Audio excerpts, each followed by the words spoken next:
The train screeched to a halt at the edge of Eldridge, a forsaken town nestled in a valley where the sun seemed reluctant to linger.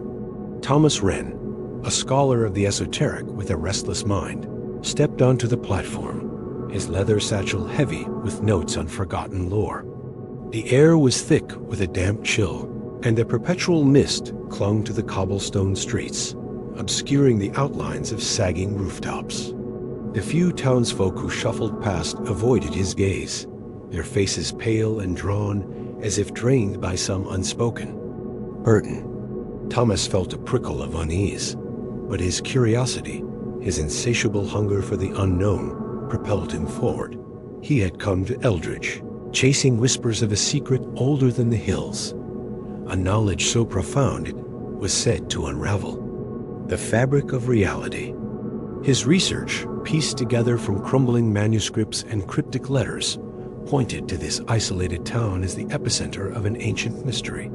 The locals, however, offered no welcome. At the tavern, a decrepit building with warped wooden beams, he ordered a tepid ale and listened to the murmurs around him. The patrons spoke in hushed tones, their words laced with dread.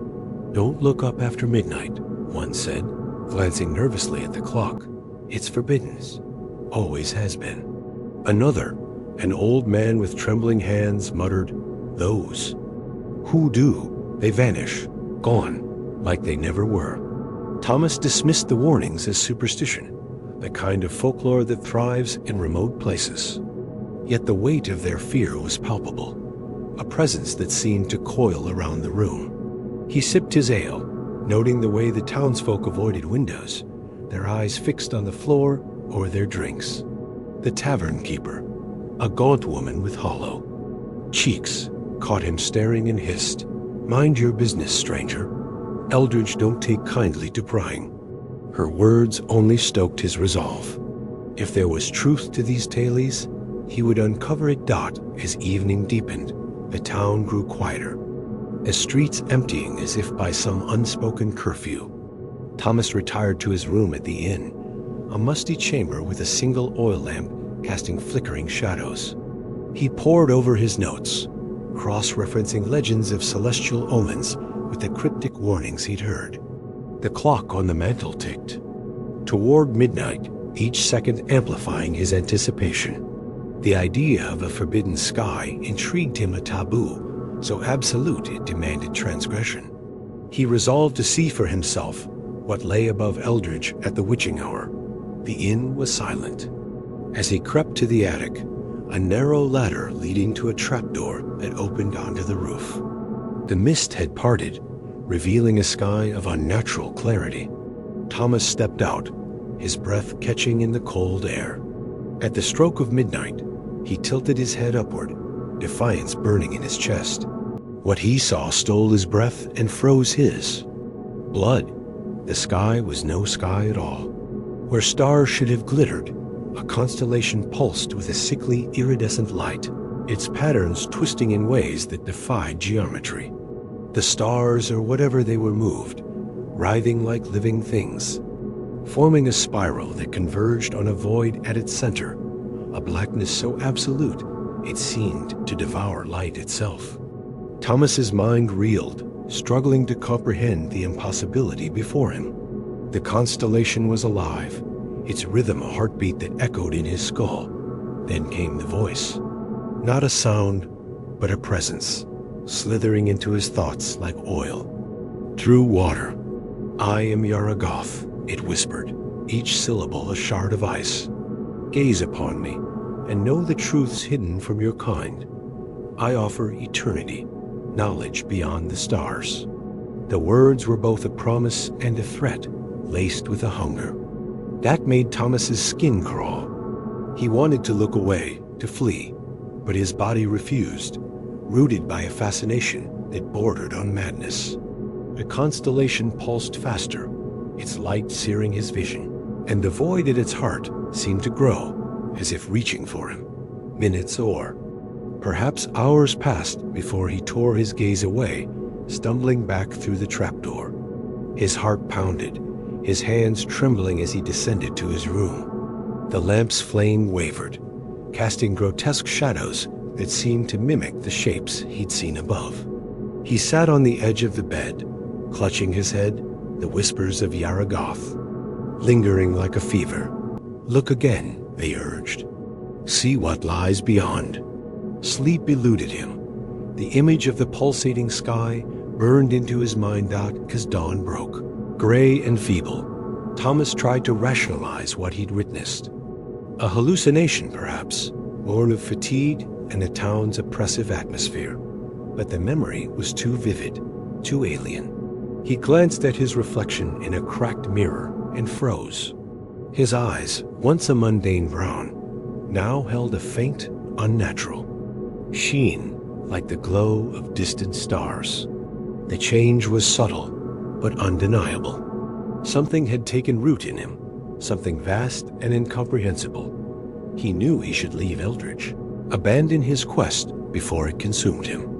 Yet the scholar in him, the part that craved answers above all, refused to yield. The whispers grew louder, promising secrets that would shatter the boundaries of human understanding. Thomas Wren, torn between fear and obsession, resolved to stay, unaware that his transgression had already set in motion a chain of horrors that would test the limits of his sanity and humanity. Thomas Wren awoke with a start, his body drenched in cold sweat, the whispers of Yaragoth still echoing in his mind. The room at the inn was dim, the morning light struggling through the mist that clung to Eldridge like a shroud. His hands trembled as he reached for the cracked mirror on the knitstand, dreading what he might see. The faint sheen in his eyes had intensified overnight, their irises now flecked with an unnatural silvery glow. Worse still, as he pushed up his sleeve, he noticed a patch of iridescent scales on his forearm, glinting like oil slicks under the lamplight. They were small, barely noticeable, but their presence sent a jolt of dread through him. This was no hallucination. Something was changing him, something tied to the forbidden sky he had dared to behold. He tried to focus, to anchor himself in reason, but his thoughts were interrupted by flashes of visions. Spiraling galaxies collapsing into voids, ancient cities crumbling under alien stars, and a vast, formless presence that watched from beyond. The voice of Yaragoth wove through these images, its tone both seductive and menacing. "You have seen the truth, Thomas Wren. Embrace it, and I shall make you more than mortal." The words stirred a dangerous curiosity, but also a growing terror. He pressed his hands to his ears, as if he could block out a voice that came from within. Determined to understand what was happening, Thomas ventured into Eldridge's streets, hoping to find answers. The town seemed even more oppressive by day, its buildings leaning inward as if conspiring to trap him. The townsfolk avoided him, their eyes darting away, but he caught glimpses of fear and recognition in their glances. At the local library, a crumbling structure of weathered stone, he searched for records of the town's history, but the shelves held only mundane texts, their pages suspiciously pristine. As he turned to leave, a shadow moved in the corner of Vio. His eye, and he felt the air grow heavy, as if the room itself resented his presence. That night, sleep brought no respite. In a dream, or perhaps something more, Thomas stood in a vast, starless void, confronted by Yaragoth. The entity was not a form, but a sensation, a crushing weight of intellect and malice that dwarfed human comprehension. It showed him visions of civilizations reduced to ash by their own hubris, of worlds consumed by entities like itself. "You are my vessel," it declared, "and through you, I shall walk this plane." He awoke screaming, his body racked with pain. In the mirror, a new horror awaited. A third eye, small and unblinking, had begun to form on his forehead, its pupil a swirling abyss that mirrored the void he'd seen in the sky. Before he could process this, a sharp knock came at his door. 3 figures in black robes, their faces obscured by hoods, stood in the hallway. "You've seen it," one hissed, their voice low and guttural. "You've brought its gaze upon us." They seized him, their grip unnaturally strong, and dragged him through the mist-choked streets to a hidden entrance beneath a derelict church. The air grew colder as they descended into a subterranean chamber, its walls carved with symbols that pulsed faintly, echoing the rhythm of the Forbidden's constellation dot in the chamber. Lit by flickering torches, the leader of the robed figure's gaunt man with eyes like polished obsidian revealed the truth. "Yaragoth is no god, but a devourer," he said. "It waits beyond the stars, seeking entry through the eyes of the foolish. Each gaze opens a crack in our world, and you, stranger, have widened it." The Saida, he explained, was not a cult of worship, but of containment, bound by centuries of sacrifice to keep Yaragoth at bay. They showed Thomas a pit in the chamber's center, where misshapen figures writhed former transgressors, their bodies warped into grotesque parodies of humanity, with multiple eyes and writhing tentacles where limbs once were. "This is your fate," the leader intoned, "unless you are stopped." Horror gripped Thomas as he realized the extent of his mistake. The scales on his arm had spread, and the third eye now blinked in sync with his own. The Saida's members watched him with a mix of pity and resolve, their hands gripping ritual daggers. Yet Yaragoth's voice surged within him, urging defiance, promising power beyond mortal limits. He stumbled back, heart pounding, as the chamber's symbols flared brighter, resonating with the entity's presence. Desperate, Thomas bolted for the exit, shoving past the robed figures. The tunnels twisted impossibly, as if the earth itself sought to trap him, but fear drove him forward. He emerged into the night, the mist thicker than ever, and ran toward the inn, his mind racing. The transformation was accelerating, and the Saida would not let him live. He had to escape Eldritch before he became a conduit for Yaragoth, or worse, one of the monstrosities in the pit. As he packed his satchel, the whispers grew louder, tempting him to look skyward again.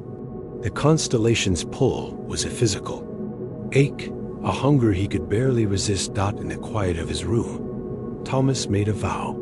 He would flee this cursed town, find a way to reverse what had begun, and never again look upon the sky after midnight. But even as he planned his escape, he felt the third eye twitch, its gaze turning inward, as if Yaragoth was already inside him, waiting. Thomas Wren's breath came in ragged gasps as he stumbled through the mist-choked streets of Eldritch, his satchel slung over his shoulder, its weight a reminder of his dwindling humanity. The town seemed to conspire against him, its cobblestone paths twisting into unfamiliar patterns, buildings looming like silent sentinels.